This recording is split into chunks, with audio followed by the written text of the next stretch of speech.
Ladies and gentlemen, good afternoon. My name is Kumiko Ogihara. It is my pleasure to emceeing the third Asia Green Growth Partnership Ministerial meeting. First, let me introduce His Excellency Mr. Yasutoshi Nishimura for the opening remarks. Mr. Nishimura, the floor is yours.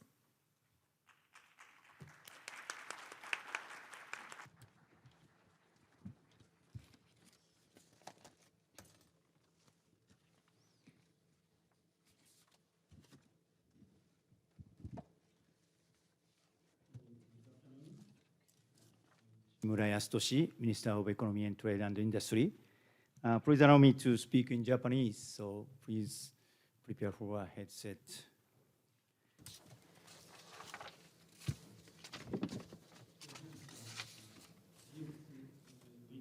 Well, we are having the GX week and during which AGGPM is being held. Thank you very much for attending Asia Green Growth Partnership Ministerial meeting. To address in emerging market economies, including Asia, economic growth, climate change, and energy security at the same time need to be addressed. And discussions have been held with you at this meeting. And this year, this meeting marks its third. To realize as quickly as possible the decarbonization throughout the entire world, it's vitally important that advanced countries and emerging market economies will cooperate, paying heed to each country's circumstances. With this notion based on 80 Asia Energy Transition Initiative, Japan has been supporting Asia's efforts toward realizing the diverse and realistic energy transition. In this meeting, what we are aiming for is to organically connect the policy authorities, finance, industry, and academic sectors. On finance, too hasty disinvestment from large emitting industries may result in job losses and increased economic burden. We are convinced that providing maximum financial support during the transition phase for carbon neutrality makes most sense for carbon neutrality and economic growth and the stable supply of energy at the same time.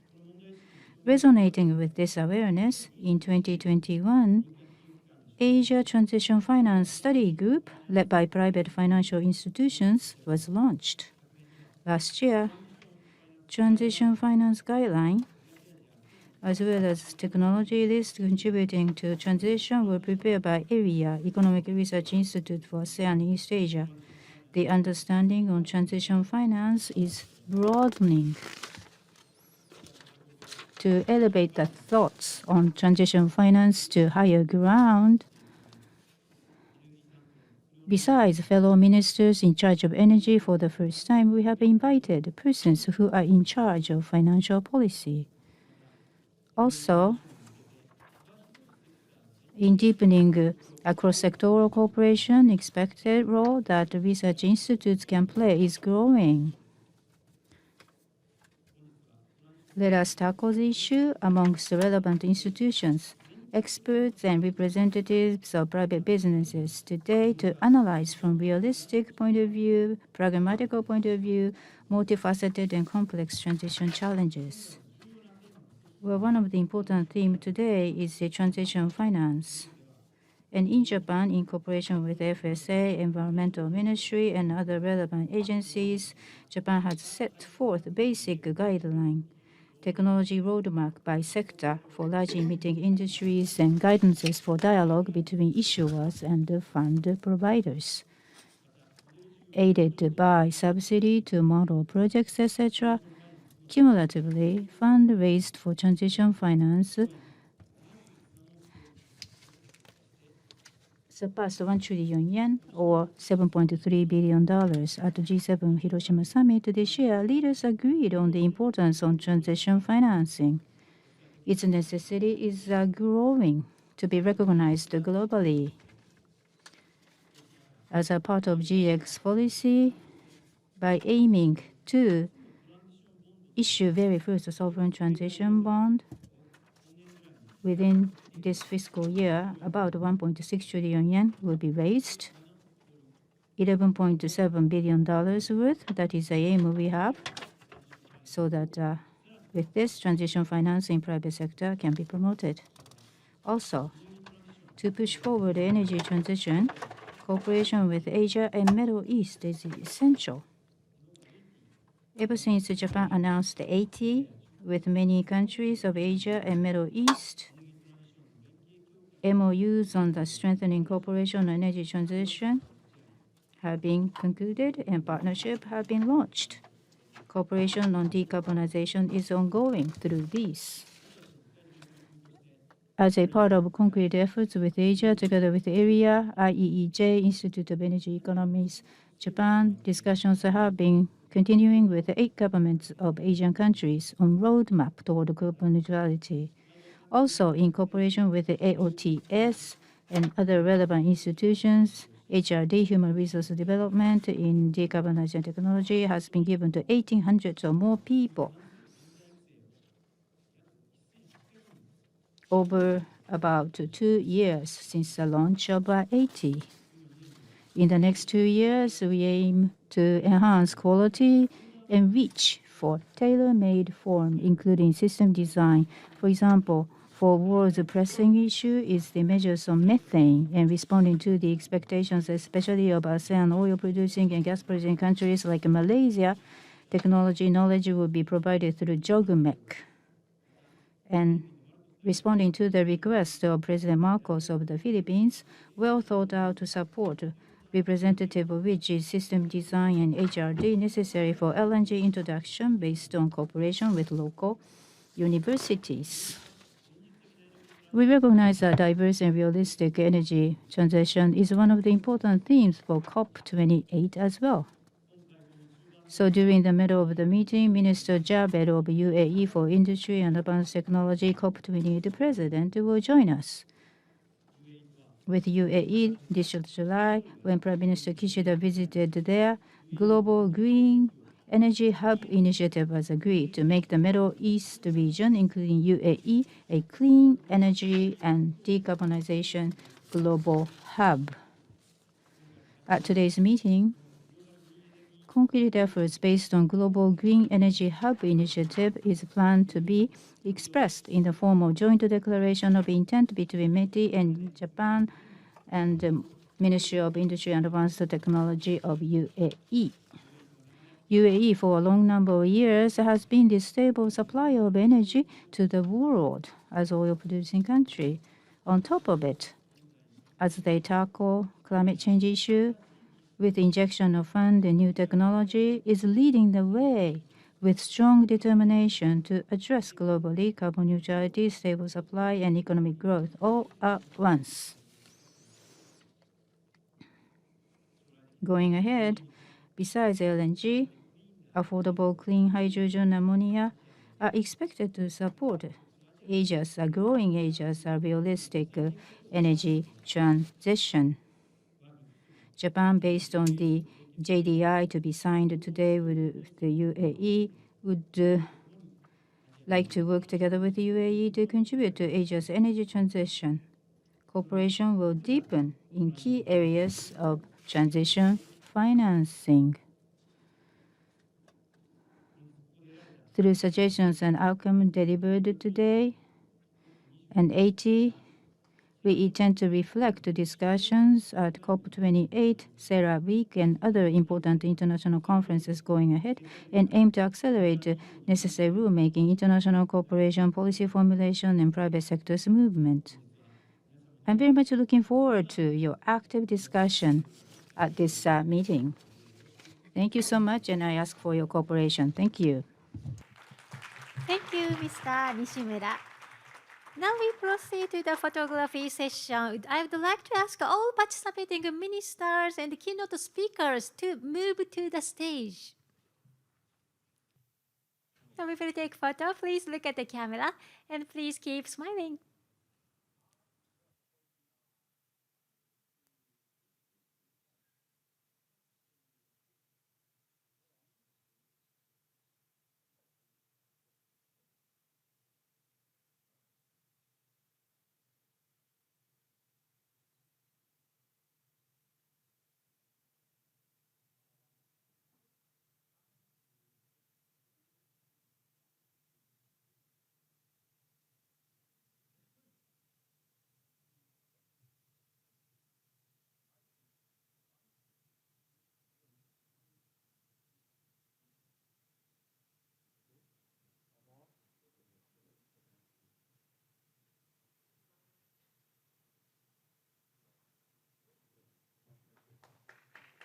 Thank you very much. Thank you all for your cooperation.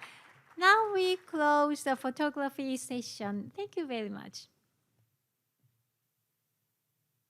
We continue our program with a keynote speech with the first theme, finance.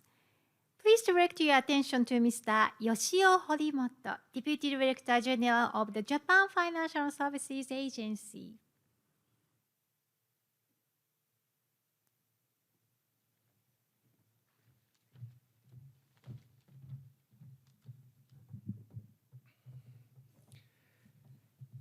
Thank you for the very kind introductions. And good afternoon, everyone. As introduced, my name is Yoshio Horimoto of the Japanese FSA, in charge of the sustainable financing in my agencies. And first of all, I'm very honored to deliver the speech at the ministerial meetings and be delighted to have precious opportunities for the colleague across the Asia to discuss the transition financing. And the transition financing, as you know, that has gained significant attention recently. The G7 Hiroshima communique said that the transition financing will play a significant role in advancing the decarbonizations of the economy as a whole if it is in line with the keeping a limit of the 1.5 degree Celsius temperature rise within the extent, and it avoids the carbon lock-in, as well as it realizes the effective emission reductions. The government of Japan agreed that the transition financing is the effective tools to lead the world to green transformations without leaving anyone behind. We consider developing transition financing will be important, especially in Asian countries, whose energy demand will be increased rapidly, at the same time, whose energy circumstances are different. The JFSA would like to express its commitment to support green and programmatic and effective energy transitions with sufficient information in Asia. Given the huge and in a sense that the long-term investment required for GX, strong collaborations between the finance and the energy sector, both in public and private, is very important promoting the transition financing. To this end, the JFSA to commit launched the Asian GX Consortium, a platform which will facilitate the practical dialogue among the funders, fundraisers, and related authorities. These consortiums will aim to work to encourage the development of the concrete transition financing cases in Asia. The consortium will pick up and disseminate a good example of the transition finance that are feasible in practice and effective for the Asian countries to achieve the decarbonizations. I would like to be a tandem with other related initiatives in Asia. As I said, the importance of the transition finance is increasingly recognized. But when we start to implement the effective transitions based on national strategies, we still have many uncertain practical points to gain an understanding of the international market. To speed up of our effort for actual financing, a realistic first step, we think, is to push forward transition financing cases through a lead by the example approach. The global market have high expectations for credible transition plans. It also asks for the science-based and quantitative pathway, including the national ones, that are critical for the development of the transitions.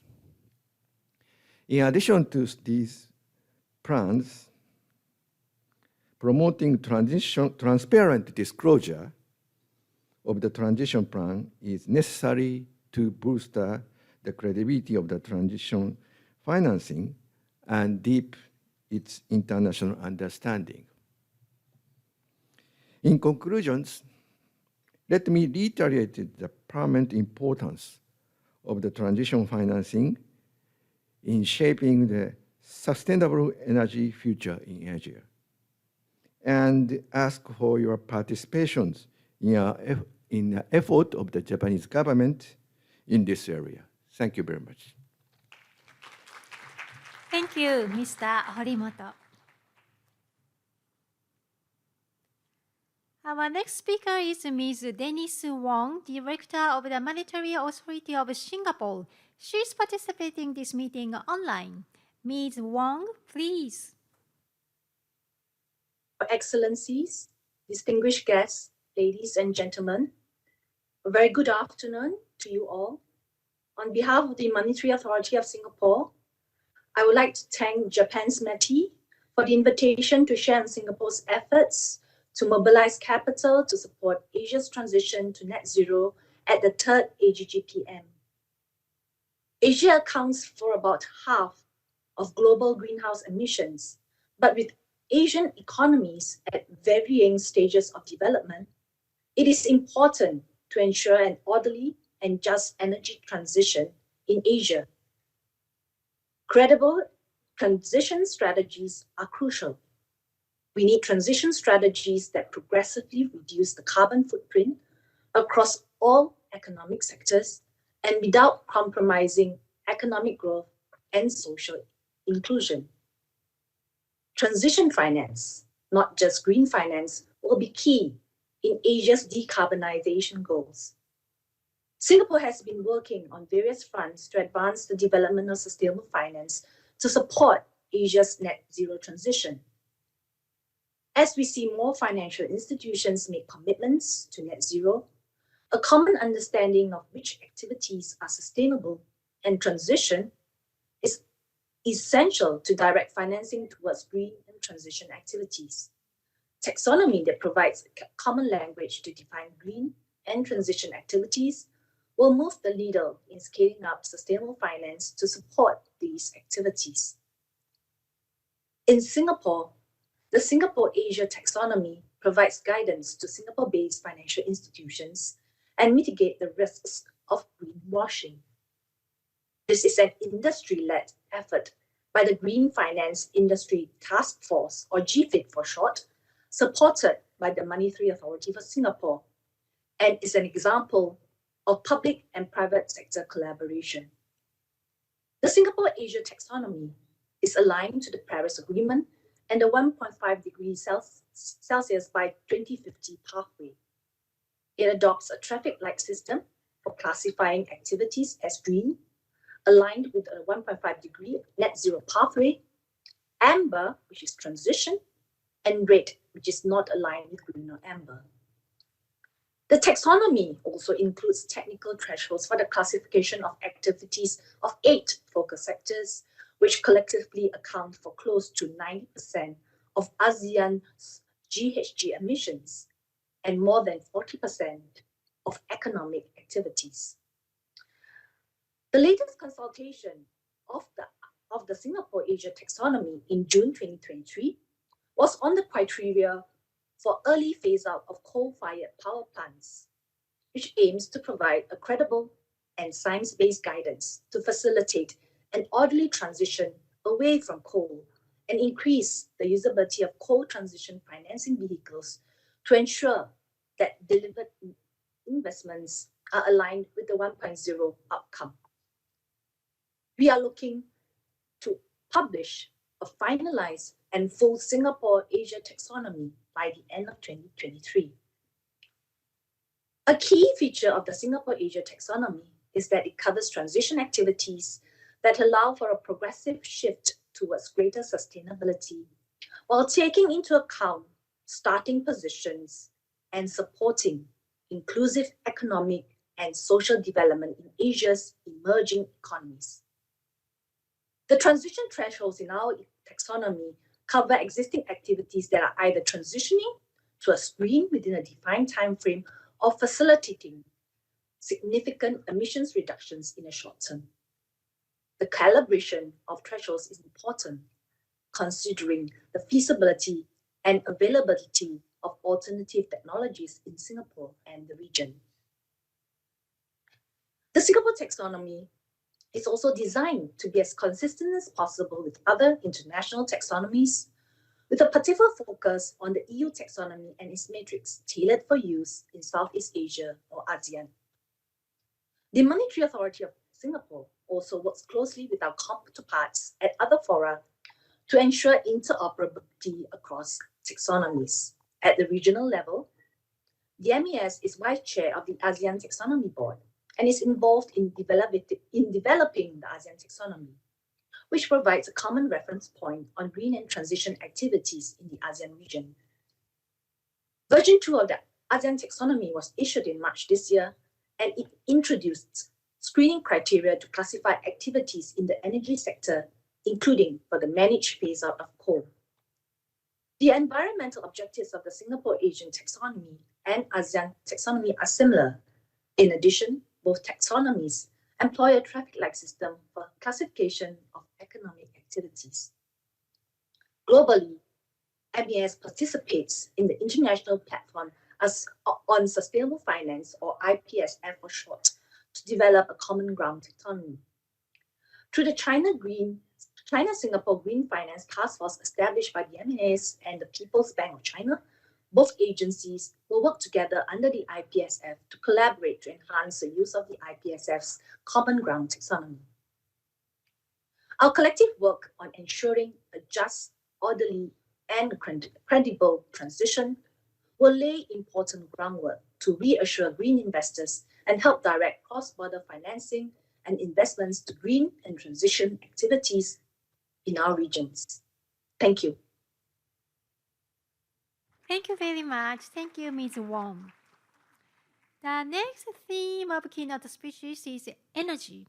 The first speaker is His Excellency Mr. Dale Ajuma, Minister of Energy and Water Resources of Republic of Tajikistan.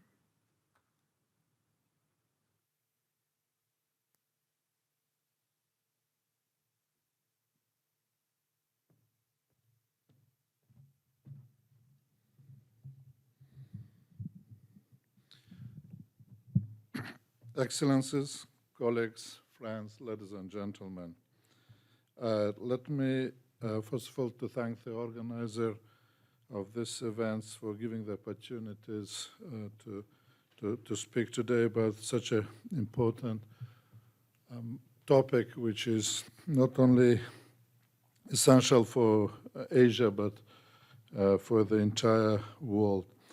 At the beginning, I would like to share with you some of the points which indicates that as far as Tajikistan is concerned, we are well advanced when it comes to the green transition. However, as any other countries, we do have challenges, and these challenges are very much related to the climate impact, and therefore, we as a government of Tajikistan, of course, are looking at other opportunities in order to address those challenges. Tajikistan generates over 95% of its electricity through micro, medium, and large hydropower plants. Developing Tajikistan's hydropower resources is also important to mitigate the growing impact of climate change. This is important because Tajikistan's share in global carbon emission is less than 0.0003%, but we are one of the top 5 most vulnerable nations to the impact of climate change. The impact of climate change on Tajikistan has been devastating in recent years, especially affecting our hydropower reserves. Let's remember that towering mountains dominate 93% of the surface area of Tajikistan, and many of these magnificent mountains are home to some of the largest glaciers in the world. It's also home to 60% of the water resources for Central Asia and Afghanistan, which is home to over 100 million people in the region. Unfortunately, our glaciers have been melting at a faster rate because of global warming. According to some estimates, the glaciers of Tajikistan have lost almost 30% of their volume during the 20th century. We have also experienced reductions in water reserves, increased mud flows and floods, and more frequent droughts, which hamper up economic progress, undermining Tajikistan efforts to achieve sustainable development. Mitigating of the melting of glaciers require global effort and cooperation, as the devastating impacts will be detrimental to all of us. Given the dire consequences of melting glaciers in Tajikistan and other parts of the world, the President of the Republic of Tajikistan, His Excellency Emomali Rahmon, has proposed, and the United Nations has accordingly adopted a resolution in 2022 declaring the year 2025 as the International Year of Glaciers, and for the world to mark March 21st as the World Glacier Protection Day. This initiative is critical because it could give us the opportunity to establish now an international fund for the preservation of glaciers. It could also encourage nations to mobilize their resources and take concrete measures to protect and preserve glaciers and mitigate the impact of climate change. For this, we need adequate means, and by that I mean financial resources and investment, and equally important for academicians to develop and sharing technologies to mitigate the impact of the climate change. We are also diversifying energy generating capacity through other types of promising renewable energy sources to increase their share in Tajikistan's energy balance to 10% in view of climate change impact on our water resources. Our goal is to develop wind and solar energy of at least 700 megawatts by 2030 through international competitive bidding with the involvement of the international financial institutions.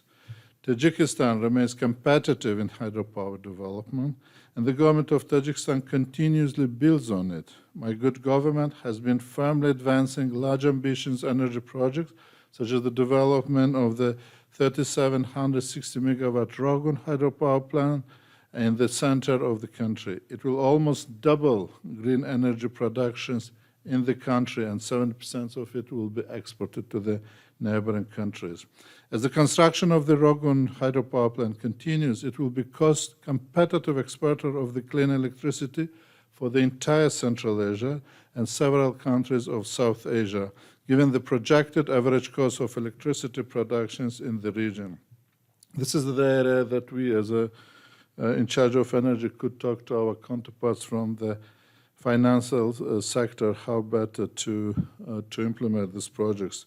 Once completed, the Rogun power plant is estimated to reduce CO2 emission by 22 million tons through 2040.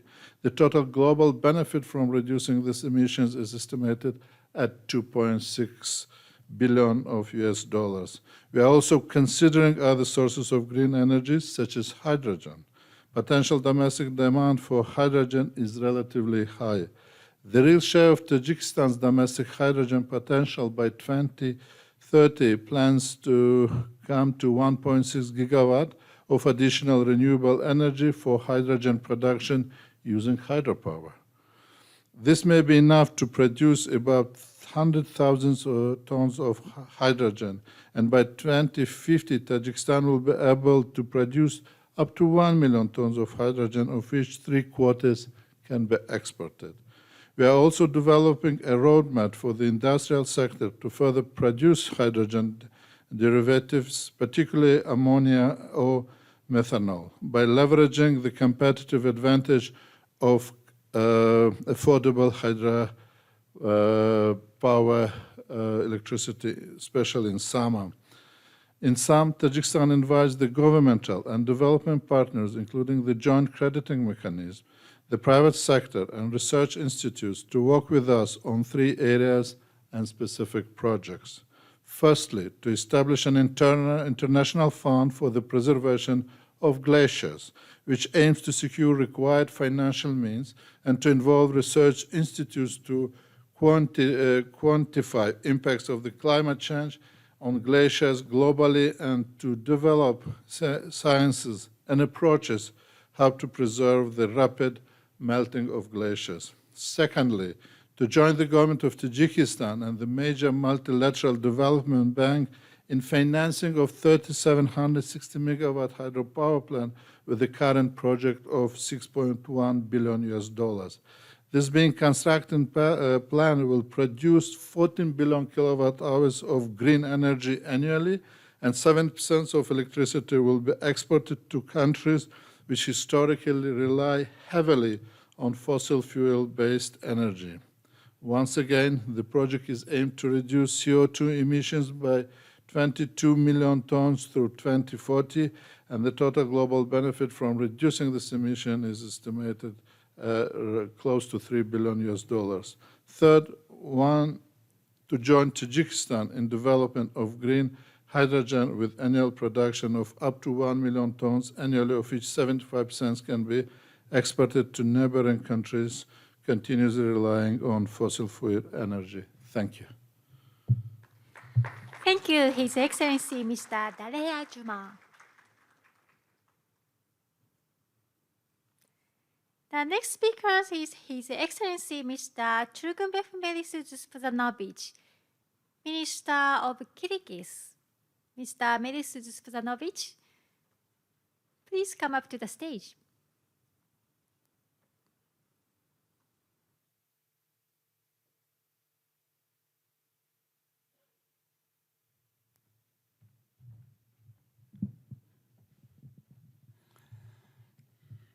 Your Excellencies, distinguished audience, ladies and gentlemen, the Kyrgyz Republic is fully committed to the green transformation agenda.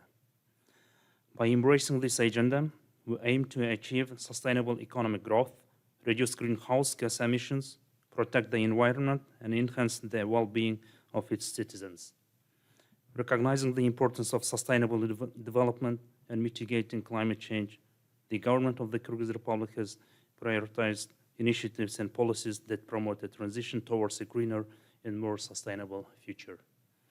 Kyrgyzstan, having joined to the world community, is actively pursuing a policy to achieve the sustainable development goals, an important condition for which is the establishment and maintenance of a balance between economic development and environment conservation.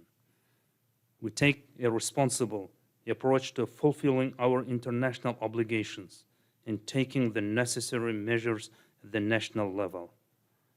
By the end of this year, we will complete the formulation of an implementation plan of nationally determined contribution, a climate investment plan, and a carbon reduction strategy. The NDS has already found its continuation in the development of sectoral ongoing adaptation plans and mitigation measures.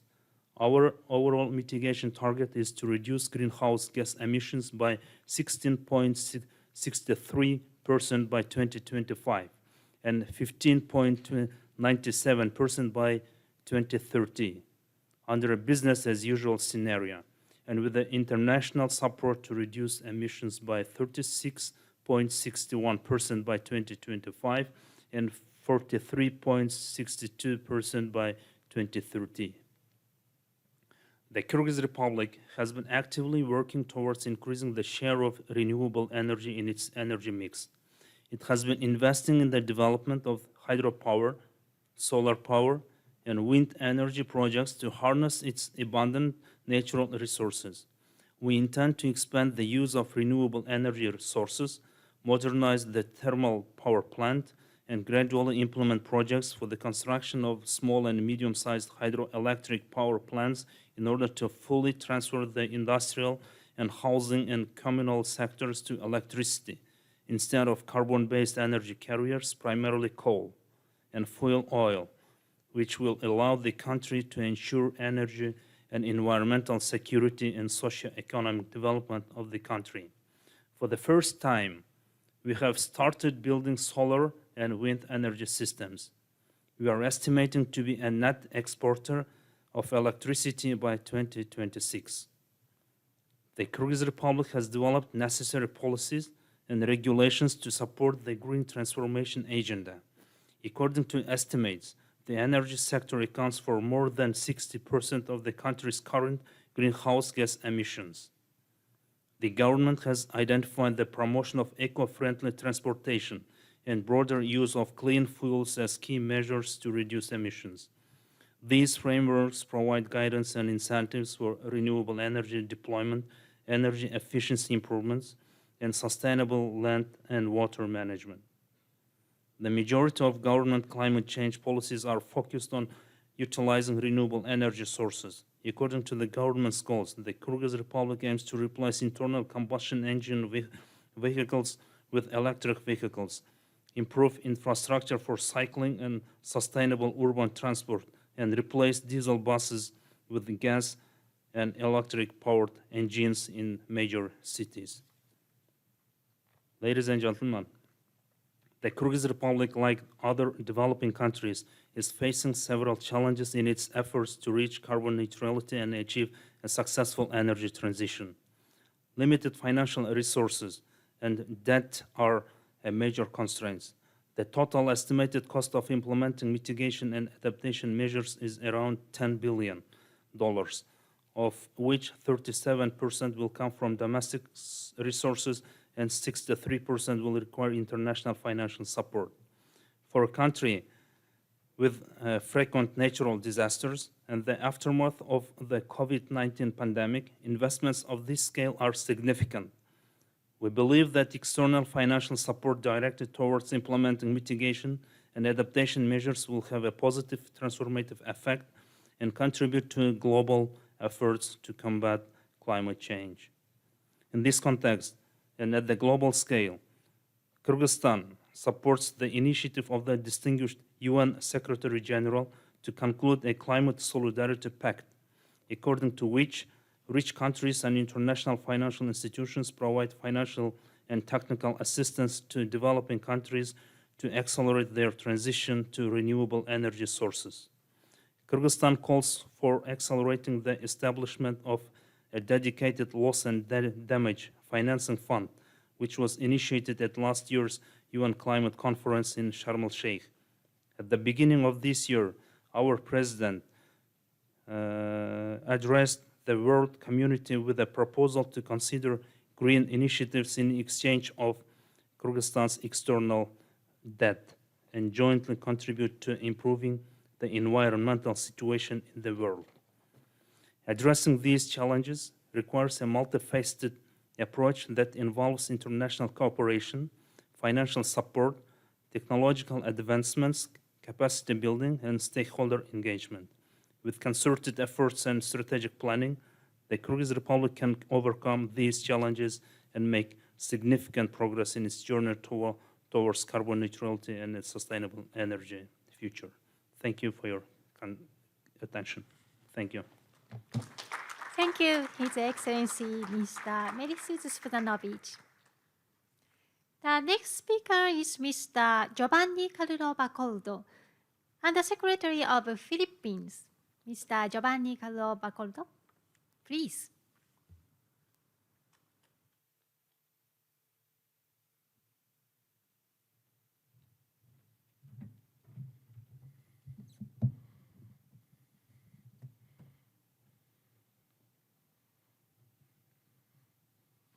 Excellencies, distinguished guests, good afternoon.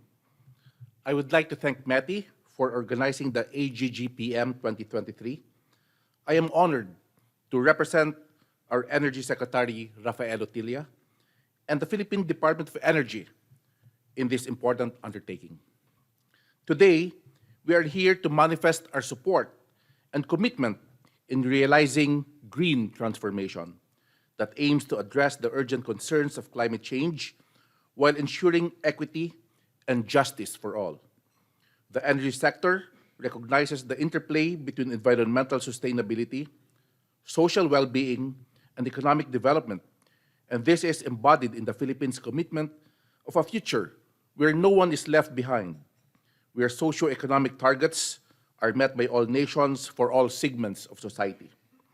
Excellencies, our gradual transition to a low-carbon economy entails the diversification of our energy sources, especially cleaner and indigenous sources, to intensify our efforts across all economic sectors as part of our broader national energy strategy.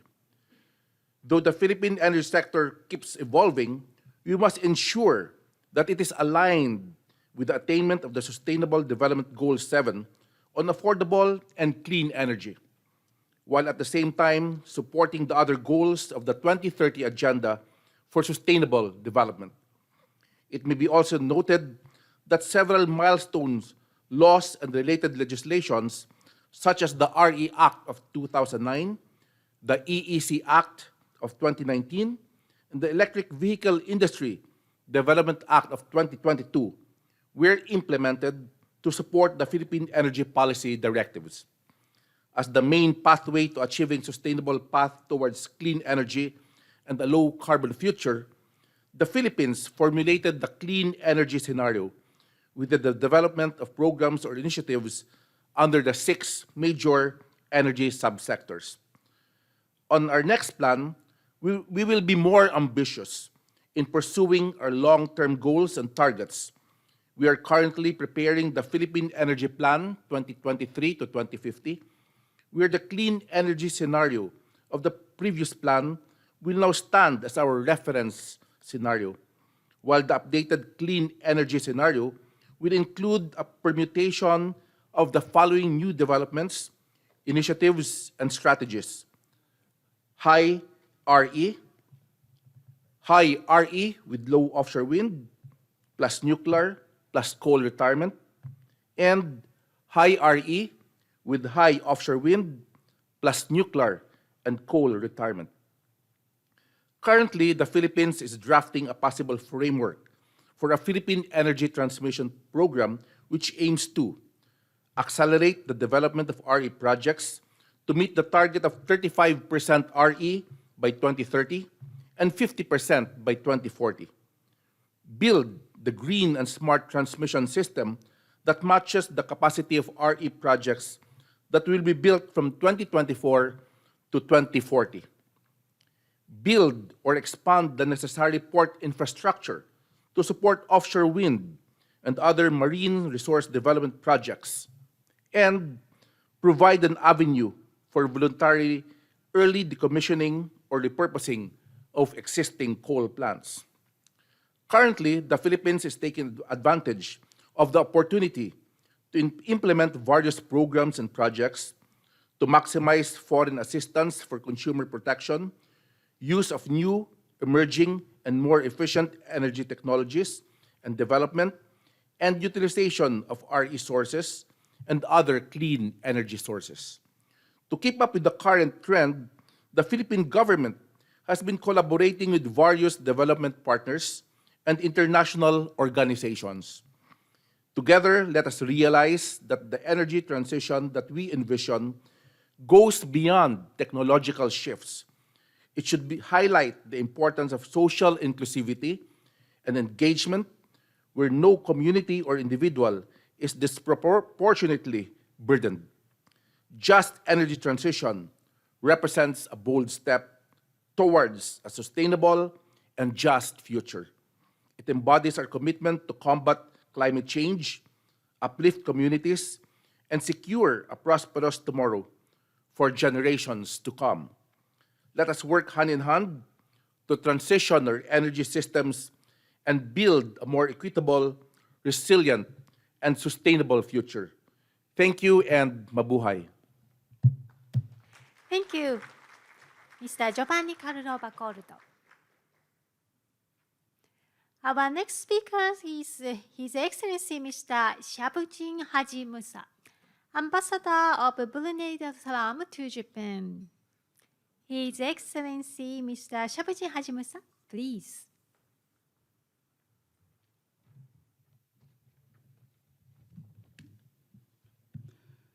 Your Excellencies, distinguished delegates, participants, ladies and gentlemen, on behalf of the Department of Energy, Prime Minister's Corporation, Brunei Darussalam, let me first express our appreciation to the organizers, especially the Ministry of Economy, Trade and Industry, Japan, for allowing us to be here at the third Asian Green Growth Partnership meeting today.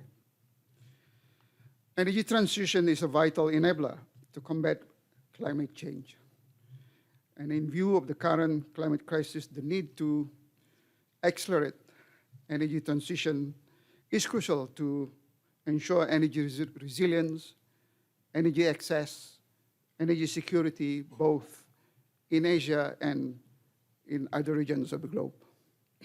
It is imperative that we continue to take a pragmatic and equitable approach to adjust energy transition and ensure that no one is left behind, especially in acknowledgement of our Asia-Pacific region as the world center of future economic growth. Efforts and contributions from each country will be essential in achieving global carbon neutrality and economic growth, as well as towards achieving green growth and accelerating energy transitions in Asia and across the globe. Towards that goal, a growing number of countries, including Brunei Darussalam, have committed to net zero emissions by 2050. Brunei Darussalam has a national renewable energy target on that objective of installing 200 megawatts of solar power system by 2025, and at least 30% of renewable energy shares in the power generation mix by 2035. Nonetheless, to achieve these energy transition targets will undoubtedly require strategic deployment of all the available technologies. In a country where oil and gas is the mainstay of production, carbon capture, utilization and storage, or CCUS, is one of the technologies that we can leverage on. As the IEA suggested, moving the net goalpost from 2070 to 2050 would require almost 50% more CCUS deployment. These technologies are in advanced stages of deployment and affordability in our international partners. Such is not the case, however, in the Asia Pacific. And thus, there is an urgent need to accelerate the adoption of such high impact solutions. Close cooperation, therefore, with our partners who are already ahead is therefore essential to ensure the same rate of adaptability of such technologies within our region as well. Excellencies, distinguished guests, ladies and gentlemen, we highly commend Japan's active involvement in providing a wide range of assistance based on the Asia Energy Transition Initiative, AETI, where Japan has shown applaudable cooperation, such as having individual dialogues with countries towards formulating energy transition roadmaps, where Brunei is also benefited. Regional collaborations between governments and supply chain collaboration between corporations have also become a key theme across the Asian region and have brought broader expertise, much to our collective benefit. This collaboration is among the key drivers for the equitable global growth I stressed earlier in my statement. Brunei Darussalam will continue to work collaboratively with our ASEAN neighbors and our ASEAN dialogue partners, including Japan, in realizing the potential of new and emerging green technologies. In this respect, we welcome investment from the international and regional players on new and emerging clean technologies in Brunei Darussalam. And we call for more international collaboration in the areas of research and development, clean energy financing policy, and to promote the exchange of best practices in accelerating our energy transition strategy. Transition finance initiative, as we heard earlier by our colleagues from JFSA, is a welcome development.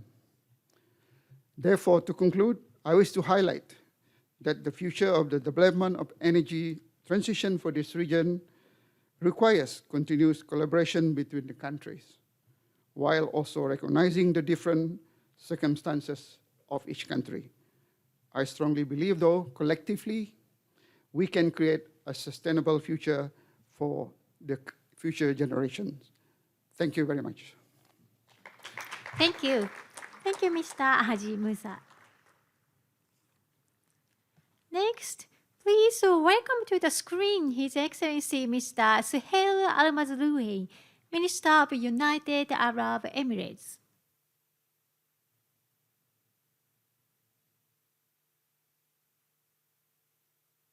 Your Excellencies, ladies and gentlemen, it's my pleasure to participate at this important event to share our experience in the United Arab Emirates in energy transformation and building a greener economy. But first, I would like to thank the Ministry of Economy, Trade and Industry of Japan for hosting the Tokyo GX Week that clearly reflect the Japanese government commitment to the energy transition and sustainability. We are proud of the UAE and Japan's strong partnership in the field of energy, and we look forward in building partnerships in low-emission hydrogen and blue ammonia. Clean energy draws a clear roadmap for green economy transformation, and we in the United Arab Emirates are true believers in the important transformation due to the economy. With the directives of our leadership, the United Arab Emirates started 17 years ago, transforming our energy sector toward the greener economy aspirations. As a result, today, over 70% of our economy is a non-oil based, with mega investments in clean energy projects ranging between renewable energy, nuclear energy, and carbon capture. Through these investments, UAE have been a role model in transformation in the Middle East and Africa region. We have demonstrated the significant economic saving in the energy sector when you go green. We recently updated the UAE Energy Strategy 2050 to ensure we are on track to achieve our net zero targets by 2050. The revised strategy calls for tripling the renewable energy capacity we have by 2030, increasing the share of installed clean energy capacity to 30% by 2031, reducing the energy consumption through improved efficiency by 45% by 2050, and convert the only clean coal plant to gas. Also this summer, the UAE launched the National Hydrogen Strategy, which calls for the production of 1.4 ton of low-emission hydrogen per annum by 2031, increasing it to 15 million by 2050, and establishing 2 hydrogen oases by 2031 and increasing their number to 5 by 2050.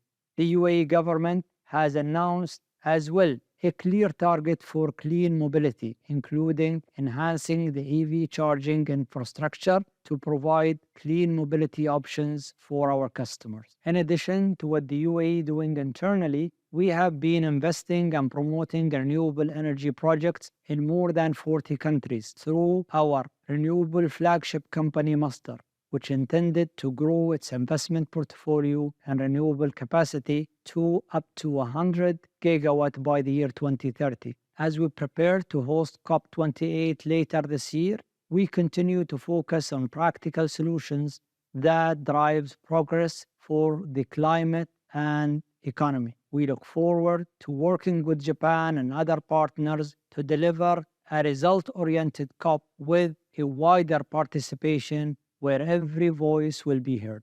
Thank you.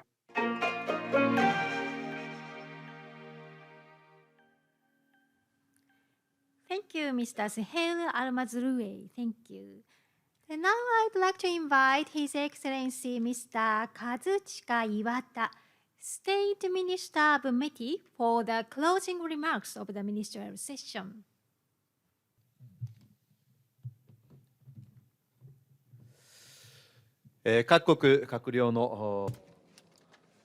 Excellencies, members of the delegations, ladies and gentlemen, I am Kazuchika Iwata, the State Minister for Economy, Trade and Industry. Thank you very much for taking part in the third Asia Green Growth Partnership Ministerial Meeting, AGGPM. After listening to the speeches of the previous speakers from various countries, I was able to feel firsthand your strong determination to realize green growth. And for the first time at AGGPM, we invited a mass of Singapore, a country that may be called the financial hub of ASEAN, and Japanese FSA.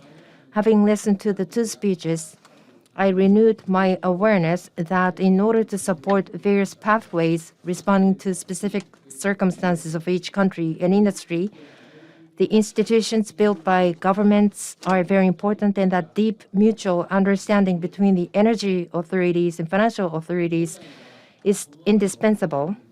During this meeting, in the second part, later, we will seek to deepen cooperation among energy authorities.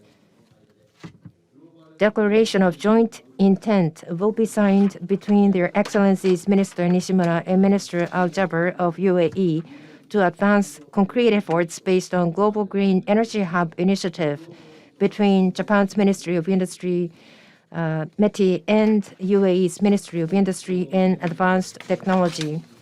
Starting with the DJI signing, the theme of the conference, upgrading the linkage between policy, finance, industry, and academia for energy transition, will be further discussed.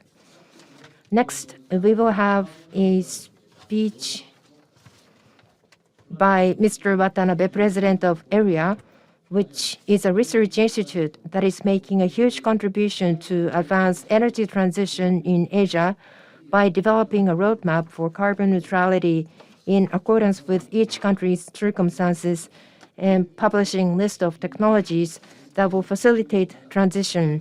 AREA is also playing the role of bridging between energy authorities and financial authorities in Asia. Then, there will be a report by the Asia Transition Finance Study Group, which is leading the discussion on finance based on private sector initiatives. In the following panel discussion, the representatives of industry, financial services in Asia will discuss candidly the difficulties and gap between the ideal and reality.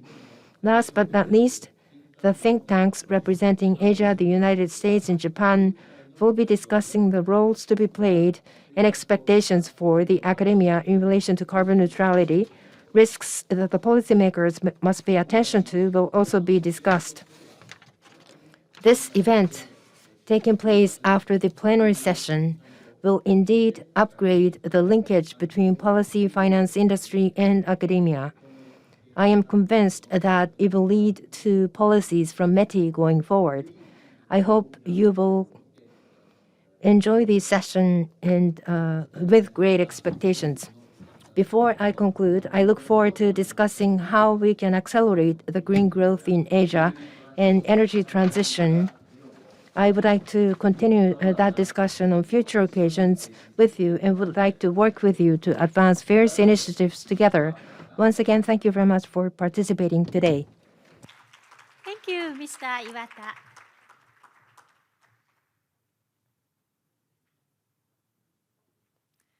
Next, we'd like to proceed the signing ceremony. So we are changing the layout on the stage, so would you please wait for a moment while seated?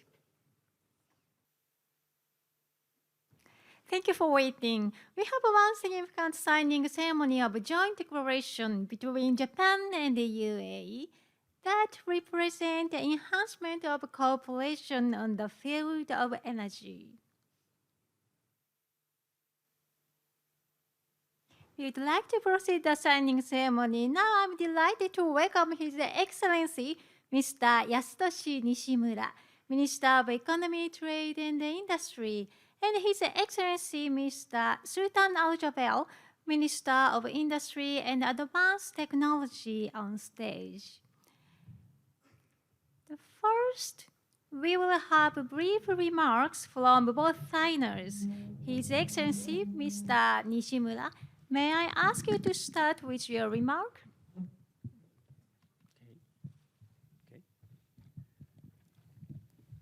I'm very pleased to sign the declaration of intent, joint intent with COP28 President UAE Minister Jaber to promote the Global Green Energy Hub initiative between the Japanese Ministry of Economy, Trade and Industry and the UAE Ministry of Industry and Advanced Technology. We'll further strengthen our cooperation with the UAE so that future cooperation based on this signature can deepen government, industry, and finance collaboration for diverse and realistic energy transitions, which is also the theme of this conference. Thank you very much. Thank you, Mr. Nishimura. His Excellency Mr. Al Jaber, please kindly follow with your remark. Thank you very much. It is indeed with great pleasure that I join my very dear friend and colleague and partner, His Excellency Minister Nishimura, for this very important milestone in our historic strategic partnership with this great country, Japan. As most of you know, the UAE and Japan have a very strategic long-term partnership centered around mutual respect, trust, and long-term sustainable economic cooperation. And under the CSPI, we come today to sign the declaration of intent between METI and MOIAT in the United Arab Emirates for an enhanced collaboration in view of energy transition and climate change. As you know, the UAE is the proud host of COP28, and we take this task with humility, a deep sense of responsibility, and an urgent need for us to address the global challenge of climate change. We count on Japan's continued support, and as the host country, we are committed and determined to delivering an unprecedented success at COP28 in terms of translating agreement into real actions, results, and solutions. Thank you. Thank you very much, Dr. Al Jaber. Now we move on to the signing. Dr. Al Jaber and Mr. Nishimura, please sign the document.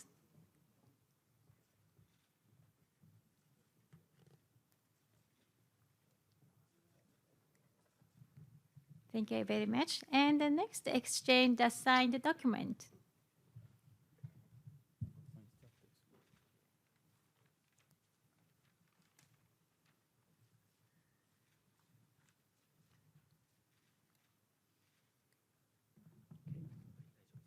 Thank you very much.